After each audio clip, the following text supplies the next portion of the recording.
I never tell this story at parties. I do not bring it up at work. I do not even tell it to friends who think they have seen weird things, because what happened in that neighborhood was not a fun ghost story. It was the kind of incident that sticks to you, the kind that makes you double-check curtains and locks, even in broad daylight, years later, in a completely different state.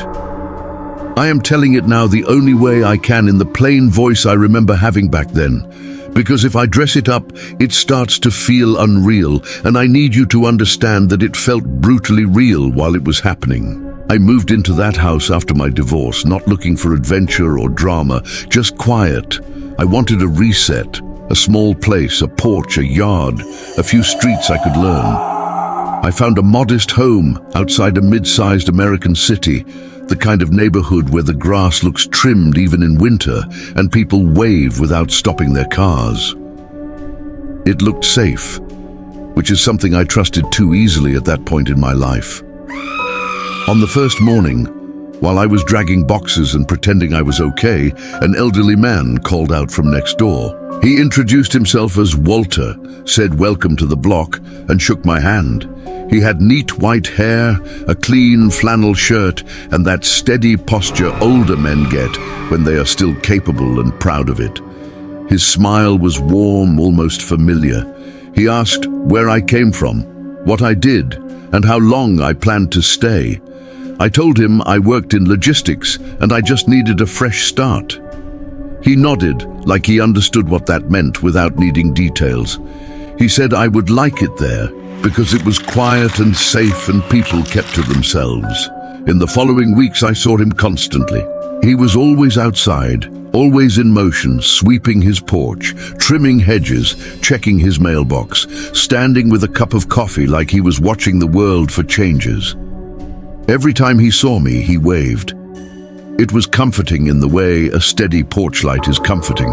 I did not realize then how quickly comfort can turn into a warning. The first thing that felt off was small enough that I hated myself for noticing it.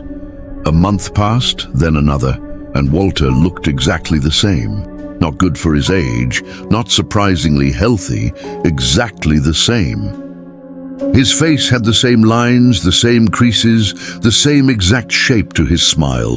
His hair sat the same way, his eyes looked the same way, and even his posture did not change. Meanwhile, winter came, the air changed, my own face changed from stress and sleepless nights, and he stayed like a photograph. I tried to be normal about it. I told myself some people age slow. I told myself he probably had great genes and a consistent routine. I told myself I was being paranoid because moving after a divorce makes you feel like every detail is a clue to something. Still, I started paying attention more than I should have. I caught myself studying him from my porch like a detective with nothing better to do. I watched how he walked, how he bent, how his shoulders moved. He moved smoothly, not young but smooth. No stiffness, no hesitation, no moment of pain, and that consistency started to bother me in a way I could not explain. Then, one winter night, he knocked on my front door with an urgency that did not match the calm neighborhood. It was late. I had been half asleep on the couch with the TV on low. The knocking came fast and hard, and it made my heart jump. When I looked through the peephole, he was standing on my porch, but he did not look friendly. He looked terrified. His eyes were wide, and he kept glancing over his shoulder like something was behind him. I opened the door only a crack with the chain on, and he leaned toward me like he had to say something before time ran out. He told me not to open my curtains. He said it like it was the most important instruction in the world. Not tonight, he said, no matter what I heard, no matter what I thought I saw. I asked him if he was okay, if he was joking, if someone was messing with him. He did not answer those questions. He only repeated the warning, then stepped back like the porch itself had become unsafe for him. He turned and walked quickly back to his own house without looking back. I shut the door and checked my locks. I told myself he was confused, that maybe he had dementia or some kind of night episode. I tried to laugh it off. I tried to put the TV back on. But the house felt different. The air felt thinner, like the walls had stopped being solid. I sat in silence and listened to every normal sound, the heater clicking, the fridge humming, the wood creaking, and I waited for something else to happen. Not long after, I heard footsteps outside. Soft at first, then closer, then on my porch.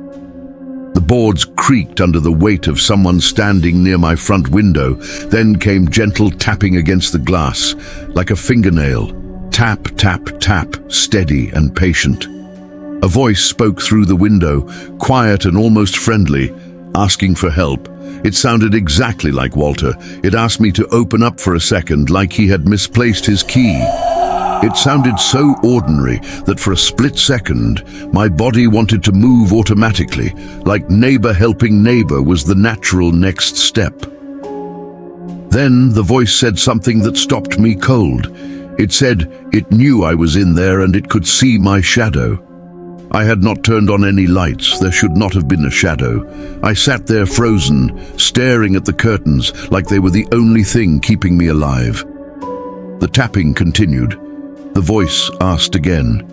It sounded cold, like it was shivering. It sounded polite. It sounded human. But the longer I listened, the more I felt something wrong behind it, like the voice was wearing warmth the way someone wears a borrowed jacket.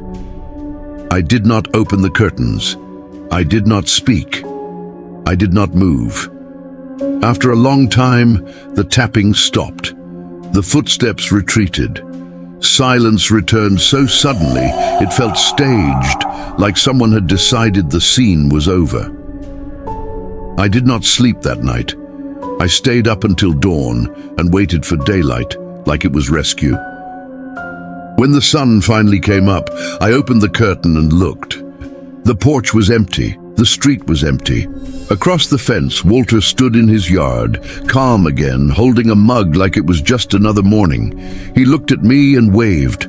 I stood there staring at him. The same face, the same smile, the same exact person, and I felt an irrational wave of anger. I wanted to march over there and demand answers. I wanted to ask him what that voice was, why it sounded like him, why he had warned me. Instead, I waved back. That is what I did back then. Whenever something scared me, I pretended it did not happen. For a week, nothing unusual happened, which almost convinced me I had imagined the entire thing. Then, one night, the tapping came again, but this time it was at my back door. I was in the kitchen rinsing a cup when I heard 3 sharp taps on the glass. My whole body tightened. I turned slowly and saw the outline of someone standing close enough that their breath fogged the window. A voice whispered through the glass, telling me not to open the door, telling me it wanted me to open it. The voice sounded like Walter again, but tighter, controlled, like someone trying to stay calm while standing next to something dangerous. I stayed still. Then the voice changed, smoothly, like a mask being swapped. It became my ex-wife's voice, soft and familiar, saying it was me, saying she just wanted to talk, saying she was not angry. That was the moment my fear became something heavier. It was not just a weird neighbor situation anymore. It was something learning me, something using my memories like tools. A slow scraping followed, like fingernails dragging across glass. Then a low chuckle drifted in, not quite human, like laughter copied from a movie. I backed away from the door, shaking so badly I could hear it in my teeth. I ran to a side window and peeked through the blinds into the backyard, and that is when I saw what made everything collapse inside me. Walter was standing near my back steps, facing my door. At the same time, another Walter stood under the oak tree in my yard, facing my house. 2 identical elderly men. Same clothes, same hair, same face, same stance. Both of them perfectly still, like they were waiting for the same signal. One of them turned his head toward the window, toward me, and I felt it like pressure behind my eyes. It was the sensation of being noticed by something that did not want to be understood. My phone rang on the kitchen counter. Unknown number. It rang twice before I could stop myself. I answered because I needed something human, something normal, and the moment I did, I heard breathing first, slow and steady, like someone very calm. Then Walter's voice came through, but layered, doubled, like two people speaking in perfect unison. It said I had seen them, and now I was part of it. I asked what was happening, and the voice paused, like it was choosing words carefully. Then it said one of us had to leave by sunrise. I hung up, and every light in my house went on. I locked every lock again, even though nothing about locks felt meaningful anymore. I paced like a trapped animal. I kept glancing at the curtains like they were a living thing. I tried to call 911, but I could not even explain what I would say. Two old men, who are the same man, are in my yard, and a voice on the phone said one of us has to leave by sunrise. I pictured the dispatcher's silence, the officers' polite faces, the way they would look at me like I was unstable. So I did what people do when they know they will not be believed. I tried to survive quietly.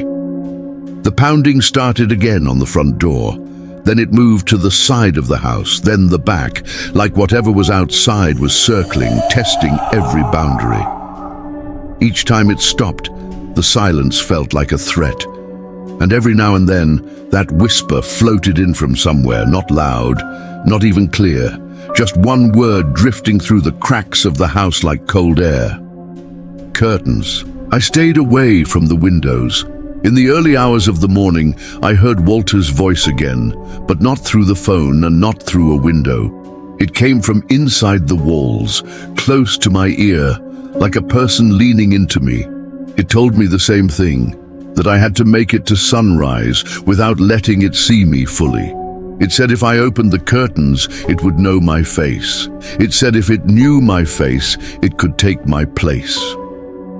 I sat on the living room floor with my back against the couch, knees pulled in, listening to my own breathing. I tried to think logically. I tried to remember every story I had ever heard about doppelgangers, about mimic spirits, about things that copy you to replace you. I had never believed in any of that.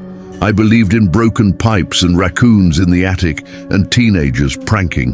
But none of those explanations fit the pressure I felt in that house. None of them fit the way the voice changed. None of them fit two Walters in the yard, moving like reflections breaking out of mirrors. At some point, the house went completely quiet. No footsteps, no tapping, no whispers. That quiet was worse than the noise because it felt like the moment right before a strike. I do not know how long passed, but eventually I heard a soft knock at the front door again. One knock, slow and gentle, like someone trying not to scare me. Then Walter's voice spoke, calm, almost sympathetic, saying I needed to listen carefully. It said there were two of him because it had split him. It said it had been living in the neighborhood longer than I had. It said the oak tree was not just a tree, it was a marker. It said the thing that copied him could not exist fully in daylight unless it finished the exchange. It said sunrise was a deadline, not a metaphor. Then the voice said something that made my stomach turn. It said the only way to stop it was to make it choose. It said I had to force the two Walters to face each other when the sun came up. It said one of them would not be able to hold the shape. It said I would know which one was wrong. I did not want any part of that. I wanted to call a friend and laugh it off. I wanted to drive away and never come back. But the voice told me I could not just leave, because if it had already learned me, it could follow me in a way I could not outrun. It said it was not attached to the house. It was attached to recognition. It wanted me to acknowledge it. The first gray hint of dawn started to push at the edges of the sky. My living room clock ticked loudly enough to feel like a countdown. I stood up and felt my legs shake under me. I walked to my front door and put my hand on the knob, then pulled it back like it was hot. I stood there breathing, trying to decide whether stepping outside was safer than staying in. Another whisper came closer this time, almost inside my skull, telling me this was the moment. It told me I would not get a second chance. It told me the sunrise was already coming. I opened the door, cold air hit my face. The street looked normal, quiet, pale. My porch light was still on, casting a weak yellow circle. The neighborhood was sleepy, innocent, and then my eyes moved to the yard, and the reality of it punched me again. There were two Walters. One stood near my porch steps, hands at his sides, face unreadable. The other stood at the edge of my yard near the oak tree, posture identical, head tilted slightly as if listening. They both turned slowly, at the same time, to look at me. The pressure behind my eyes returned. My breath caught. I stepped off the porch. I do not know why. I think I was following the instructions, like a person in shock follows directions, because deciding anything feels impossible. I walked into the yard and stopped between them, far enough away that I could run back to the house if I needed to. One of them spoke first. It said my name in Walter's voice, gentle, familiar, and it told me not to be afraid. It said it was the real Walter. It said the other one was the thing that had been wearing him. The other Walter smiled slightly and said the same exact sentence in the same exact tone. That was when I understood the trap. I could not rely on sound. I could not rely on words. I could not rely on anything it could copy. My heart hammered. My mouth tasted like metal. I forced myself to look harder, to search for something the mimic would get wrong. A habit, a detail, a human flaw. The Walter by the oak lifted his hand and brushed his thumb across his index finger like a nervous tick. The Walter near the porch did not.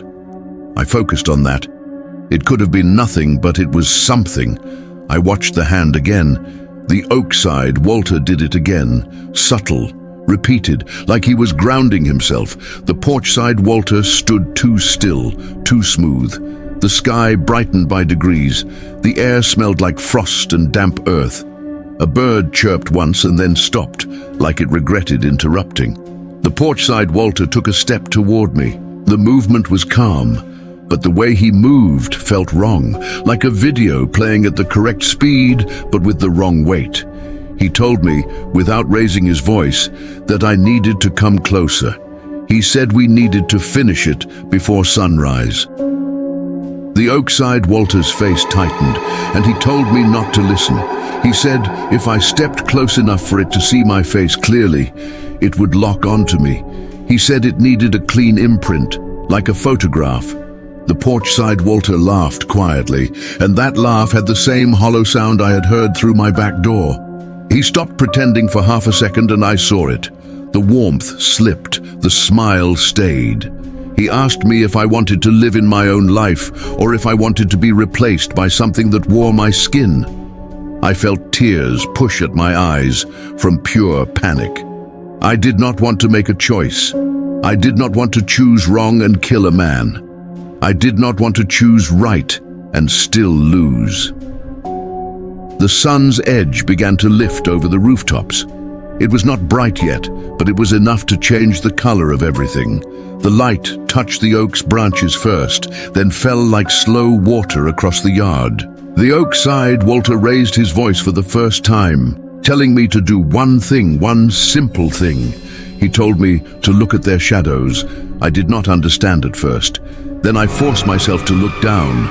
Both Walters cast shadows on the frozen grass, but one shadow was wrong. One shadow, the one belonging to the porch-side Walter, did not match his shape.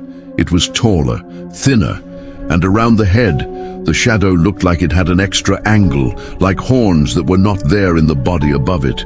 It wavered as the sun rose, flickering like a bad signal. My stomach dropped. The porch-side Walter followed my gaze. For the first time, the calm broke. His mouth tightened. His eyes flashed with something sharp and angry, like an animal caught in a trap. The oak-side Walter stepped forward, not toward me, but toward the other Walter, and spoke a sentence that felt older than English. I cannot repeat it accurately because my mind refuses to hold the sound, but it felt like a command carved into the air. The wrong Walter's shadow buckled, like it had been struck. The porch side Walter moved too fast then, lunging toward me, reaching for my face with both hands, like he wanted to grab my head and force my eyes open wider, force the imprint. I stumbled backward. My heel caught a frozen patch, and I fell hard onto the grass, knocking the air out of my lungs. The wrong Walter loomed over me, and for a split second his face did something I will never forget. It slid. Not like skin peeling, not like gore, nothing like a horror movie, more like the features could not decide where they belonged. The smile pulled too wide, the eyes seemed too dark. The cheeks looked like they were trying to hold a shape they did not own. Then sunlight struck him fully. He froze. The moment the light hit him, his body stiffened like a mannequin. His shadow stretched, twisted, then snapped back. His face locked into Walter's face again, perfect and calm, as if nothing had happened. And then, like a person stepping out of a doorway, he turned his head slowly toward the Oakside Walter. The two of them faced each other in full daylight. For a heartbeat, the yard was silent, except for my ragged breathing. Then the wrong Walter's shadow detached slightly from his feet, just a fraction like it was trying to lift. The Oakside Walter's shadow stayed glued to the ground, heavy and real. The wrong Walter spoke again, but not with Walter's voice this time. It was lower, flatter, like sound squeezed through something not built for it. It said the exchange was already in motion. It said I had already heard it, already let it into my head, already given it space inside me. It said sunrise did not end it. Sunrise only revealed what had been decided. I did not understand that sentence until later. The Oakside Walter stepped forward and placed his palm against the wrong Walter's chest. The wrong Walter did not flinch. He smiled. Then, in a motion so subtle it took me a second to realize what I was seeing, the wrong Walter's smile moved off-center, as if it had been pasted on and was slipping. The sunlight brightened, and his shadow began to thin, like smoke pulled through a screen. He started to fade, not vanish instantly. It was slow, like a photograph bleaching in real time. His shirt lost texture, his face lost depth, his eyes went flat. And then he was gone. Gone in a way that made my mind rebel, like my brain wanted to reject the memory as impossible. The Oakside Walter stood alone in my yard, breathing hard, shoulders rising and falling, suddenly looking older than he had ever looked. In that moment, age slammed into him like gravity returning. His hands trembled, his posture sagged, his face showed exhaustion, real, human exhaustion, like he had been holding himself together by force of will. He looked at me and nodded once, like it was over. I sat on the grass shaking, staring at the spot where the other one had been. The street was waking up. Somewhere down the road, a garage door opened. A car started. A dog barked. Normal sounds flooded back in like nothing had happened. Walter turned toward his house. He took 3 steps, then stopped, like he had remembered something important. He looked back at me, and his expression changed into something I still cannot name. Sadness, maybe. Regret. A warning that came too late. Then he told me to leave the neighborhood and never come back. He told me not to pack slowly. He told me to get what mattered and go today. He told me not to say goodbye to anyone and not to talk to police and not to tell the landlord anything. He told me that if I stayed, it would try again, and next time it would be smarter. I asked him what it was. He shook his head slowly, like the word did not exist in a form my brain could hold. He told me it was older than the houses, older than the streets, older than the tree. He told me it did not age because it did not live the way humans live. He told me it stayed the same because it did not move through time like we do. It moved through attention. Then he said the sentence that has haunted me since. He said it learns you by listening, and it keeps you by being recognized. I asked him if it was gone. Walter did not answer immediately. He looked toward the oak tree, and for the first time, I noticed something carved into the bark at eye level, faint and old, like initials that had been cut decades ago. Only they were not initials. They were shapes, marks, warnings. Walter finally said it was gone for now, but it would not forget me. I went inside and started throwing clothes into bags. I did not even fold them. I grabbed my laptop, my wallet, a few photos I still cared about, and I left. I drove without a plan, just away, like distance itself could save me. I did not sleep for 2 days. I kept checking mirrors. I kept checking shadows. I kept expecting to hear my ex-wife's voice whispering through a door or a wall. A week later, I tried to call my old landlord to explain that I was breaking the lease. I expected anger. I expected questions. What I got was confusion. He told me my house had been vacant for over a year. I told him I had signed a lease, paid deposit, moved in. He asked my name again. He checked his system. He said there was no record. He said the last tenant had left suddenly and nobody had moved in since. I told him to check the paperwork. He told me he would call me back. He never did. I drove past that neighborhood months later, in the middle of a sunny afternoon, because part of me needed to see it again to prove I had not imagined it. I did not go in. I did not park. I just drove by on the main road. The houses looked normal. The lawns were trimmed. The street looked peaceful. And there, by the fence line next to my old house, an elderly man stood holding a mug watching the road. He raised his hand and waved. He looked exactly the same. I kept driving. I did not look back. I did not slow down. Sometimes at night, when my curtains shift slightly from a draft, I feel that old pressure behind my eyes, like something on the other side of the glass is waiting for me to notice it, and that is the cruel part. I live in constant awareness that attention is not harmless, that looking is not always a neutral act, that sometimes the moment you recognize something, you invite it closer. I never open curtains at night anymore, not fully. Not without turning on lights behind me, so there is no shadow to read. And if I ever hear a soft knock and a familiar voice asking for help, I do not answer. I do not ask who it is. I do not try to be brave. I sit very still and let sunrise do what it does best, because I learned the hard way that some things do not need to break in. They only need you to look.